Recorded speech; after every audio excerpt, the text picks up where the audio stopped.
How did you guys meet? We met when I started working here as an intern back in 2013. I kind of snuck in the door. I didn't have to go through 19 interviews because as an intern, which I don't even think we do those anymore. No, we don't. They're just like, well, he's an intern. That's why. He's a temp. He's here for 2 months. We'll get him. He'll do the work while someone's How bad could it be? Someone's on maternity leave. This guy knows social media. We'll have him do some things, and then he'll be out of there. And I went, hey, I want to stay here. And they went, well, do you have any skills? And I went, I could do this role over here. So I jumped into email marketing. For about 2.5 years, went back to social media for the personalities. That's what drew me here, was our personalities with a message to share that was creative and gave people hope. And so I wanted to help them spread that message through social media and marketing and email and all those things. And over time, they had seen me on the stage at our Battle of the Bands event, which is one of the ways we have a great time, build culture here. Internal team members form bands. A lot of failed musicians around here in Nashville. I play drums, by the way. Yes. So if you need a drummer, just let me know. Guest appearance. He's not a failed drummer, though. He's actually successful. You were like on tours and stuff. Yeah, he gets $2 royalty checks. I heard about it. Oh, my gosh, yes. I haven't gotten a royalty check in a while. Research. The last one is probably like 60 cents. I get like $30 a month from my music career, so I'm beating you in that regard. There you go. So I started doing that, and they went, well, we should have him MC and host, because Ken Coleman, one of our personalities, was stepping into that role. And so I started hosting events and the video channel for the show and curriculums, you name it. And last year, back in 2021, I was knighted personality because of how much I cared about this message and wanting to teach it and create content around it, especially for the younger generations. I wasn't aware we knighted anyone. I don't know. I mean, there wasn't an official knighting. It was more of just a meeting where they went, hey, you're going to do this now. And I went, okay. Which I've had about 6 or 7 jobs here at Ramsey. Sir George. I like that. It's got a ring to it. Stick with that. Actually, Jack and I are both lords. Technically. Yeah. We did one of those certificates where we own a 1-by-1 plot of land. You could be a lord for like $30 online, apparently. Wow. Yeah. So we have you can own a star, too. I have a star. Yeah, you have a star and a plot of land and your award. It's an NFT. It's an NFT. This is pretty incredible. Y'all are really accomplished. What was it like, by the way, for your first show? Oh, my goodness. Because are they filmed live? Yeah, everything's live. I guess with the delay. Yeah, with this, it's like, well, we can edit it out. If I do a big flub. And so I was live, I think it was August 2nd of 2021. And I had just launched my very own podcast called The Fine Print, helping people avoid the traps out there with money. And so I was on air with Dave. And it's a lot of pressure. It's a lot of weight to be on, the second largest talk radio show in America next to Dave Ramsey. But at that point, I had done so many other things in front of cameras and mics. And so at first you're nervous, and then you get on air and Dave does the intro and you're like, holy crap, I'm in it. I'm inside of the Matrix right now. And we just had a good time with it. And over time, you get more and more comfortable.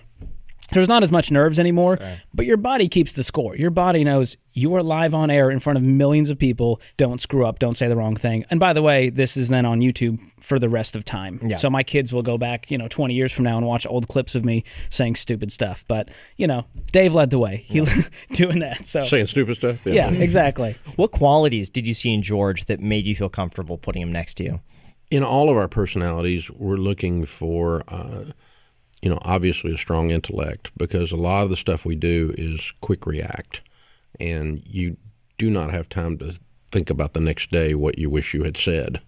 It's over. You're doing an interview on Fox, or you're on the air live, or we're doing a Q&A in front of a live audience, or whatever it is, and you got to be able to just draw and fire.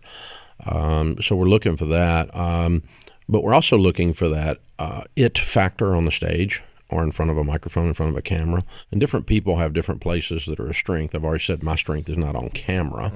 I enjoy the stage, and I enjoy the intimacy that talk radio has, because you're dealing with just one sense, just hearing. And so you're not getting the benefit of body language, and you're listening for that pause that means they lied, or you're listening for the nuance of it. And 30 years of doing it, you can begin to get it dialed in. But the it factor in one of those places, can they lift people?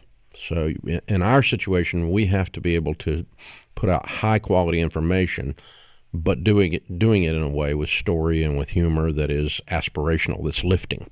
There has to be a motivational piece to it. If you just lift with no information, that's just fluff. But if you send out information with no lift, that's called a boring 401k meeting. And nobody wants to go to those. And so we're not doing either one of those. And so, we sit and talk to Dr. John Deloney were interviewing him about coming on and doing this, and he was the dean of students at a local university. But you're just sitting in a room with him. You get real quick. You go how quick he is, how smart he is, and how funny he is, self-deprecating, and I went, this guy can do. He can handle that. And what George did was. George has always had that. I mean, he loves to perform. He's a musician. He already had that, and we had him in front of the camera with the video channel as the host. So we got to see, could the audience love George as a host, and could he connect? And you got to be able to do that through these things or from the stage or whatever it is. And he obviously did that. And he's got an incredible work ethic. He's one of all the personalities, he's probably the one that does the most work to prepare before he comes on the air to do something. So he'll come in with like 3 articles when we're going on the air and go, hey, we could talk about this stuff. I've been looking at this morning, and my level of preparation is I walked in there and hit on. I mean, it was because I've been doing it a long time, but I don't track that stuff. But he's bringing good, fresh, new ideas and chemistry from his work ethic. And so that's the type of stuff we were looking for, and that he definitely personifies. Yeah, I have to say, the level of preparation, even when we walked in here, I looked at the desk, and I'm like, wow, this is similar to our desk. And I looked over, I looked at the lights. I'm like, wow, very similar to our lights. And you said that you've created this to somewhat replicate the iced coffee hour. And just the attention to detail, I've never seen like this before. Our team has very high standards, and it stems from this guy right here.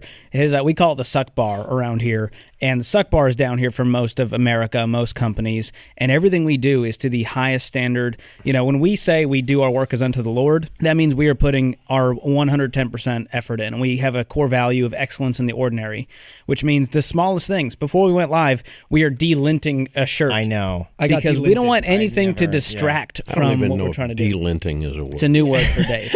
But our team, I did none of this, by the way. It's our amazing video crew over here, and their level of excellence. And over time, 10 years ago, we weren't at the level we were now. And so we grew over time. We got better cameras. We got better at lighting. We hired even more talented people. And so over time, now the bar is just way up here. And this is where we start. Mm-hmm. And if you've been to our live event. Yes.